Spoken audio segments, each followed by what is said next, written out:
Hello developer, আসসালামু আলাইকুম, শুভেচ্ছা জানাচ্ছি। আমি নীরব। আজকে আমার আলোচনার বিষয়বস্তু হচ্ছে যে রিসাইকেলার ভিউ। রিসাইকেলার ভিউ অ্যান্ড্রয়েড স্টুডিও অর্থাৎ অ্যান্ড্রয়েড প্রোগ্রামিং এর ক্ষেত্রে রিসাইকেলার ভিউ অনেক বড় একটা বিষয়। এটা যদি আপনি ভালোভাবে শিখতে পারেন তো আপনি অ্যাপসের অনেক ধরনের কাজ করতে পারবেন। রিসাইকেলার ভিউটা অ্যান্ড্রয়েডের জন্য অনেক গুরুত্বপূর্ণ একটা বিষয়। চলুন প্রথমে জেনে নেওয়া যাক ভিউ কি। ভিউ হচ্ছে যখন আমরা একটা স্ক্রিনের মধ্যে যে ভিউগুলো দেখি, অর্থাৎ ভিউ হচ্ছে যে একটা স্ক্রিনের মধ্যে বিভিন্ন কম্পোনেন্টের সংমিশ্রণে যে ইউআই ইউএক্সটা তৈরি করা হয় সেটাই মূলত হচ্ছে ভিউ। ভিউ আমরা আমাদের স্ক্রিনের মধ্যে যে ডিজাইনগুলো দেখে থাকি সেটাকেই মূলত হচ্ছে অ্যান্ড্রয়েড স্টুডিওতে ভিউ বলা হয়ে থাকে। দেন তারপরে যে বিষয়টা আসতেছে সেটা হচ্ছে ভিউ অফ টাইপস, অর্থাৎ কত প্রকারের ভিউ হতে পারে আমাদের অ্যান্ড্রয়েডের ক্ষেত্রে মূলত এখানে দেখতে পাচ্ছেন যে গ্রিড ভিউ ইউজ করা হয়ে থাকে, তারপরে দেন লিস্ট ভিউ ইউজ করা হয়ে থাকে, তারপর স্ট্যাগনেড ভিউ ইউজ করা থাকে, দেন রিসাইকেলার ভিউকে আমি এখানে বস ভিউ বলতেছি। বাট বস ভিউ কেন বলতেছি তার কারণটা আমি আপনাদেরকে একটু পরেই বলতেছি। দেন হচ্ছে যে আমরা এই রিসাইকেলার ভিউ তৈরি করতে পারলে আমরা আমাদের অ্যান্ড্রয়েড স্টুডিওর বিভিন্ন প্রজেক্টে এই রিসাইকেলার ভিউ অ্যাপ্লাই করে অনেক সুন্দর সুন্দর অ্যাপ তৈরি করতে পারবো। তারপরে আসতেছে হোয়াট ইজ রিসাইকেলার ভিউ। রিসাইকেলার ভিউ কি এবং কেন ব্যবহার করব আমরা? তো রিসাইকেলার ভিউ হচ্ছে মূলত এটা আমরা আগে যে ভিউগুলো দেখলাম যে গ্রিড ভিউ এবং লিস্ট ভিউ, অর্থাৎ এই গ্রিড ভিউ এবং লিস্ট ভিউকে ফ্লেক্সিবল করার জন্য মূলত রিসাইকেলার ভিউ ইউজ করা হয়। আপনি যদি রিসাইকেলার ভিউ শেখেন তাহলে আপনি এখান থেকে গ্রিড ভিউ তৈরি করতে পারবেন, লিস্ট ভিউ তৈরি করতে পারবেন, অর্থাৎ স্ট্যাগনেড ভিউ তৈরি করতে পারবেন। এখানে যদি আপনি ইচ্ছে করেন যে কাস্টম ভিউ তৈরি করবেন সেক্ষেত্রে আপনি কাস্টম ভিউ তৈরি করতে পারবেন, কিন্তু নর্মালি কাস্টম ভিউ তৈরি করা দরকার হয় না, কারণ আপনি যখন রিসাইকেলার ভিউটা শিখে যাবেন তখন আপনি এই বাকি সব ভিউগুলো খুব ইজিলি তৈরি করতে পারবেন। তো এই রিসাইকেলার ভিউ মূলত হচ্ছে যে লিস্ট ভিউ এবং গ্রিড ভিউকে ফ্লেক্সিবল করার জন্য ইউজ করা হয়ে থাকে। তো এখানে একটা জিনিস লক্ষণীয়, সেটা হচ্ছে যে রিসাইকেলার ভিউ কিন্তু অ্যান্ড্রয়েডের যে এপিআই ভার্সন আছে, অর্থাৎ এপিআই লেভেল 21-এর আগে কিন্তু এই রিসাইকেলার ভিউটা ছিল না। যখন এপিআই লেভেল 21 অর্থাৎ অ্যান্ড্রয়েড 5.0 অর্থাৎ ললিপপ ভার্সন আসলো তখন মূলত রিসাইকেলার ভিউটা আসে। তো কিন্তু এখানে একটা কথা হচ্ছে যে এই যে অ্যান্ড্রয়েড এপিআই লেভেল 21-এ যে রিসাইকেলার ভিউটা আসলো, দেন আগের ভার্সনগুলো যেগুলো ছিল অর্থাৎ এপিআই লেভেল 20, তারপর হচ্ছে যে 19, সেই এপিআই লেভেলগুলোতে কি রিসাইকেলার ভিউ সাপোর্ট করবে না?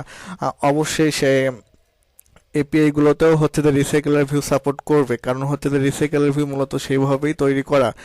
আহ, তারপরে আসতেছে যে আমরা রিসাইকেলার ভিউ কেন ইউজ করব। রিসাইকেলার ভিউ ইউজ করার কারণ হচ্ছে যে আপনি যখন আপনার অ্যাপসের মধ্যে হিউজ পরিমাণ ডেটা লোড করবেন তখন আপনাকে অবশ্যই রিসাইকেলার ভিউয়ের হেল্প নিতে হবে। দেন তারপরে আরো কিছু অ্যাডভান্টেজ আছে রিসাইকেলার ভিউর। দেন হচ্ছে যে ফাস্টার লোড। রিসাইকেলার ভিউটা আপনার অন্য অন্য যে ভিউগুলো আছে অর্থাৎ লিস্ট ভিউ বলেন, গ্রিড ভিউ বলেন, এগুলোর থেকে অনেক বেশি পরিমাণে ফ্লেক্সিবল হয় রিসাইকেলার ভিউটা। তারপর যে load draw according to screen size, অর্থাৎ এটা দ্বারা বোঝাচ্ছে যে রিসাইকেলার ভিউটা কি করে। রিসাইকেলার ভিউটা মূলত এই কাজটা করে যে আপনার স্ক্রিনে ঠিক যতটুকু জায়গা ঠিক ততটুকুই জায়গা সে ততটুকু ডেটা লোড করে, বাকি যে যে স্ক্রলটা আছে সেই ডেটাগুলো সে লোড করে না। আপনি যখন স্ক্রল করবেন তখন বাকি ডেটাগুলো লোড করবে। কিন্তু লিস্ট ভিউ কিংবা বা হচ্ছে যে গ্রিড ভিউ কিন্তু এটা হতো না। লিস্ট ভিউ বা গ্রিড ভিউ হতো আপনি যখন আপনার অ্যাপ্লিকেশনটি রান করবেন তখন রান হওয়ার সাথে সাথে সেই লিস্ট ভিউ বা গ্রিড ভিউ যতগুলো ডেটা থাকে সমস্ত ডেটা একসাথে লোড করে, যার কারণে আপনার অ্যাপের মেমোরি সাইজটা বেড়ে যায়। দেন হচ্ছে যে অ্যাপ ক্রাশ করার একটা পসিবিলিটি থাকে। বাট রিসাইকেলার এই অসুবিধাটা নেই। আপনার স্ক্রিনের ঠিক যতটুকু জায়গা, অর্থাৎ আমার স্ক্রিন যদি এখান থেকে এটা হয় তো আমার স্ক্রিনের ঠিক যতটুকু জায়গা ততটুকু সে ডেটা লোড করবে, বাকিটা সে অন প্রোগ্রেসে রাখবে। যখন আপনি সুইপ করবেন তখন সেই ডেটাগুলো একে একে লোড হবে।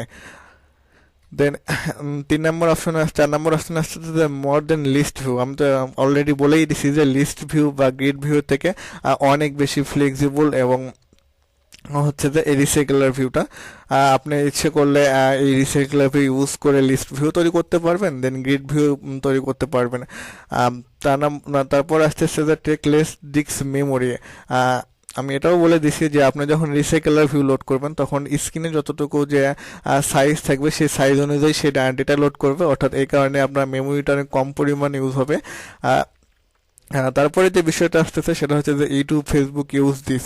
একটা জিনিস লক্ষ্য করবেন যে ইউটিউব বা ফেসবুক আমরা যখন ঢুকতেছি তখন কিন্তু যে ডেটাগুলো আসতেছে, অর্থাৎ আমি ইউটিউবে ঢুকলে যে ভিডিওগুলো আসতেছে সেই ভিডিওগুলো কিন্তু অনেকগুলো ভিউর সংমিশ্রণ না, সেগুলো শুধুমাত্র একটা ভিউর সংমিশ্রণ, অর্থাৎ একটা ভিউ তৈরি করে তারা হিউজ পরিমাণ ডেটা লোড করতেছে।